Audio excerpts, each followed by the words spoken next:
नमस्कार, मैं हूं ऋषिका जैन और आप देख रहे हैं बीना नगर का एकमात्र सर्वाधिक दर्शक संख्या वाला यूट्यूब न्यूज चैनल BTN। आमने सामने कार्यक्रम में आज हम आपकी मुलाकात कराएंगे एक ऐसी शख्सियत से जो नारी शक्ति का प्रतीक है, जिन्होंने राजनीति का मार्ग अपनाने के बाद विभिन्न राजनीतिक पदों पर रहकर गरीब पिछड़ों की सहायता की है। आज हम बात करेंगे जिला महिला कांग्रेस की अध्यक्ष एडवोकेट श्रीमती उमा नवैया जी से। उमा जी, आपका BTN के स्टूडियो में स्वागत है। नमस्कार, धन्यवाद।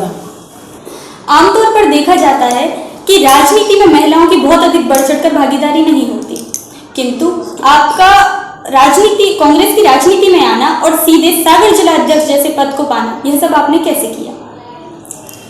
सबसे पहले मैं BTN चैनल के माध्यम से क्षेत्र की सभी जनता एवं सभी भाइयों बहनों को बहुत बहुत नमस्कार कहती हूँ। और मैं आपको बताना चाहती हूँ कि मैं राजनीति आज से नहीं कर रही हूँ।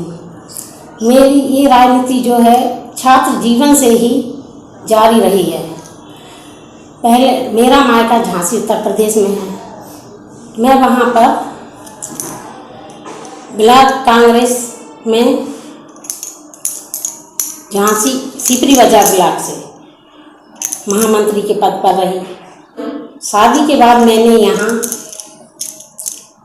पहले जब उस समय हमारे लिए सम्मानीय सुरेंद्र साहू जी ब्लॉक अध्यक्ष थे, उन्होंने मुझे ब्लॉक कांग्रेस बीना में उपाध्यक्ष के पद पर मुझे चयन किया। उसके बाद माननीय हमारी प्रदेश अध्यक्ष जी मानवी चौहान जी ने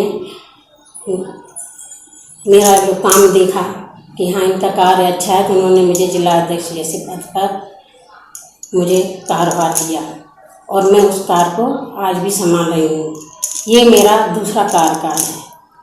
इसके साथ जो मेरे ससुर जी हैं श्री किशनलाल नवैया जी, वो कांग्रेस में 50 साल से सेवा कर रहे हैं कांग्रेस में।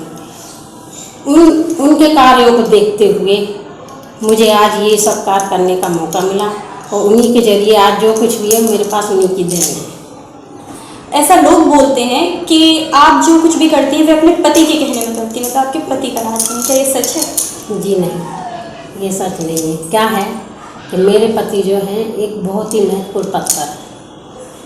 उनको इतनी फुर्सत कहाँ है कि वो मेरे राजनीति में साथ देंगे। उन्हें अपने काम से ही फुर्सत नहीं है। और लेकिन हाँ, एक बात जरूर कहूँगी और मैं इस BTN चैनल के माध्यम से उनको ये धन्यवाद अदा करती हूँ कि वो मेरा घर में जरूर सहयोग करते हैं, घर के काम में। जैसे मैं कहीं राजनीति के मीटिंग में कहीं चली जाती हूँ या कहीं बाहर दौरे पे चली जाती हूँ, तो वो क्या कहते हैं बच्चों को देखभाल करते हैं, वो भी छुट्टी के दिन।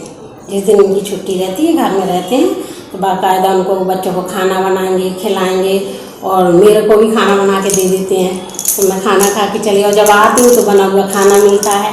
मतलब सारी देखभाल बच्चों की। हाँ, इसमें ये ज़रूर है कि मेरे जो ससुर हैं ना, वो हमेशा मेरे साथ रहते हैं। वो मेरी राजनीति में पूरा मतलब जो कुछ भी मैं आज हूँ उन्हीं से सीखी हूँ। वो मेरे साथ रहते हैं, साथ जाते हैं और बल्कि वो एक तरह से मेरे राजनीतिक गुरु हैं। और आज जो कुछ भी है उन्हीं की देन है मेरे पास। इसका मतलब यही हुआ ना कि आपके पति का आपकी राजनीति में सहयोग होता है, वो सहयोग करते हैं आपके लिए। हाँ, राजनीति में नहीं करते सहयोग, लेकिन घर में सहयोग करते हैं, घर के काम में सहयोग करते हैं, बच्चों के साथ बच्चों को रख रखाव में सहयोग करते हैं। आप सौभाग्यशाली हैं कि आप जैसे कहीं जाती हैं, मीटिंग में जाती हैं या पॉलिटिक्स से रिलेटेड कहीं भी जाती हैं, तो आपके पति बच्चों को घर पे संभालते हैं, तो वो भी एक तरीके का सहयोग ही हुआ। हाँ, मैं सौभाग्यशाली तो हूँ इस मामले में, लेकिन वो घरेलू सहयोग है, राजनीतिक सहयोग नहीं है। क्या कारण है कि कांग्रेस के टिकट पर चुनाव लड़कर जीतने वाले कई विधायक लगातार भाजपा में जा रहे हैं? जी, क्या है ना कि वो लालची लोग हैं, लालची हैं और अवसरवादी लोग हैं। इसलिए वो पार्टी क्या, वो तो जरा से अपने फ़ायदे के लिए अपने माँ बाप को भी भेज देंगे वो जनता अच्छी तरह समझ रही है कि इन लालची लोगों ने क्या किया है और हमें क्या करना है और इनको हमें कैसे सबक सिखाना है। बीना रिफाइनरी या जेपी में जो बेरोजगारों को रोजगार दिलाने के संदर्भ में आपने कभी कोई आंदोलन नहीं किया। कांग्रेस के जो आला कमान से जो संदेश आते हैं आप सिर्फ वही आंदोलन करती हैं, ऐसा क्यों? क्या है कि जो हमारे कांग्रेस के जो आला कमान से जो आदेश आते हैं उनको करना हमारा अनिवार्यता है, उनको तो हमको करने ही पड़ेगा। लेकिन ऐसा नहीं है, हम जो है ना स्थानीय लेवल पे जो भी काम करना होता है वो हम बराबर करते हैं। ये आपका कहना गलत है। जैसे अभी जैसे ही मैं जिला अध्यक्ष बनी थी तो मैंने एक कार्यक्रम चलाया था, कांग्रेस आपके द्वारा, महिला कांग्रेस आपके द्वारा। तो उस कार्यक्रम में मैंने 25 वार्डों में हर दरवाजे पर गई और दरवाजे में हर जनता की समस्याएं ली। मैंने सब माताओं बहनों से मिली और एक तरह से मिलना भी हो गया और उनकी समस्याएं मिली। समस्याएं लेने के बाद मैंने उन समस्याओं को प्रशासन के सामने भिजवाया लिखित में बाकायदा, तो कि भाई हमारी समस्याएं हल हो जाएं, जो भी जनता की समस्याएं हैं। तो उनमें से कुछ समस्याएं तो हल हुई, लेकिन जो समस्याएं हल नहीं हुई तो हमने उनके लिए दोबारा आंदोलन किया। तो आप ये नहीं कह सकते कि मैं मतलब, लेकिन यहाँ बात हो रही है रिफाइनरी और जेपी में बेरोजगारों को रोजगार। वो भी मैं बता रही हूँ। क्या है कि जेपी प्लांट में और रिफाइनरी में, हाँ अभी मैं हाल ही में वर्तमान में जरूर एक काम करने जा रही हूँ, मतलब हो सकता है उसके लिए आंदोलन की जरूरत पड़ेगी तो वो भी करूँगी मैं। कि मैं चाहती हूँ कि बीना और रिफाइनरी एक विकास प्राधिकरण बनवाना चाह रही हूँ और उसमें एक IAS अधिकारी मतलब वहाँ पे बिठाया जाए, जिससे जो हमारे रिफाइनरी के जो प्रबंधन हैं वो जो अपनी मनमानी करते हैं, दादागिरी बताते हैं। मैं तो यही सोच रही हूँ कि मैं एक बार मतलब ये विकास प्राधिकरण बन जाए वहाँ पर, तो उसमें वो अधिकारी जो बैठ जाए ना, तो इनका जो ये कमीशन कांड चला ये सब बंद हो जाएगा और जो भी काम होगा वो कलेक्टर शासन के द्वारा होगा। बहुत अच्छी बात है, आप बहुत कुशल राजनीतिक बन चुकी हैं।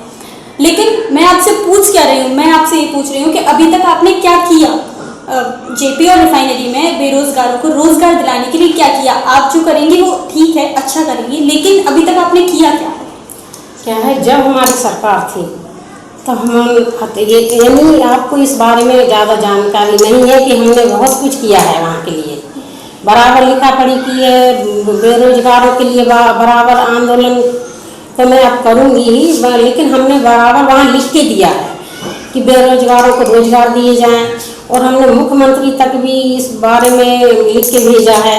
अपनी कांग्रेस पार्टी के थी तब सरकार थी तो हमने वहाँ भी लिख के भेजा है और मैं अभी भी बराबर कोशिश जारी है मेरी कि हाँ बेरोजगारों को, स्थानीय लोगों को यहाँ रोजगार मिले, क्योंकि रिफाइनरी वाले जो प्रबंधन है वो क्या करते हैं, अपने लोगों को भर लेते हैं, स्थानीय लोगों को नहीं लेते हैं। इसलिए ये काम हमारा बराबर जारी रहेगा और हम पूरी कोशिश करेंगे और किए हैं और करेंगे और करते रहेंगे। इन दिनों एक बड़ी चर्चा और बहस का विषय बना हुआ है कि कांग्रेस के बड़े नेता मुगावली जाकर वहां के उपचुनाव में प्रचार कर रहे हैं, जबकि वास्तविकता यह है कि यहाँ के नेताओं का सुर्खी में यदि गोविंद सिंह का विरोध किया जाता तो ज्यादा सार्थक होता। ऐसा माना जा रहा है कि स्थानीय कांग्रेसी के गोविंद सिंह से संबंध न बिगड़े, इसके लिए वे अपनी ड्यूटी मुगावली में लगवा रहे हैं।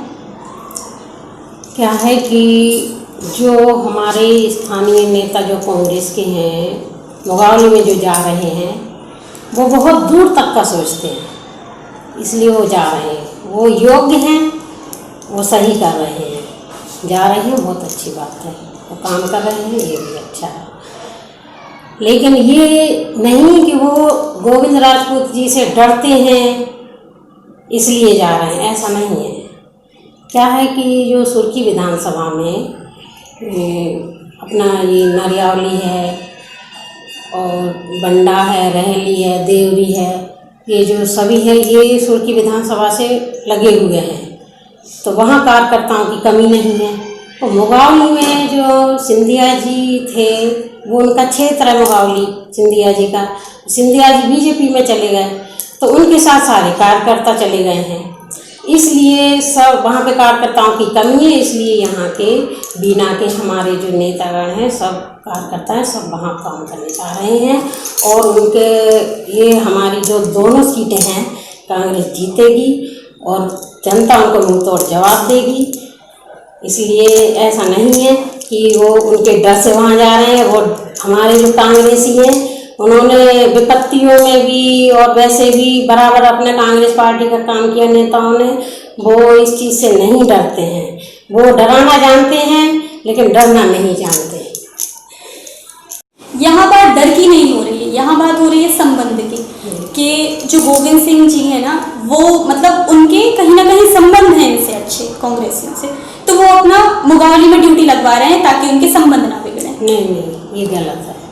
वो सिर्फ कार्यकर्ताओं की कमी की वजह से लगा है, इसीलिए वो वहाँ काम कर रहे हैं। सिंधिया जी के कांग्रेस से भाजपा में जाने के बाद स्थानीय कद्दावर नेता शशि कैथोरिया जी भी भाजपा में चले गए, इससे कांग्रेस को नुकसान हुआ है, इसमें आपका क्या मानना है?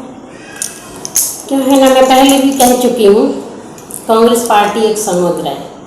यदि समुद्र से थोड़ा सा भी पानी निकल जाए या कम घट बढ़ जाए तो किसी के आने जाने से कांग्रेस पार्टी में कोई फर्क नहीं पड़ता। ये हमारी हिंदुस्तान में सबसे पुरानी पार्टी है और वो तो लालची लोग हैं, वो तो जाएंगे ही।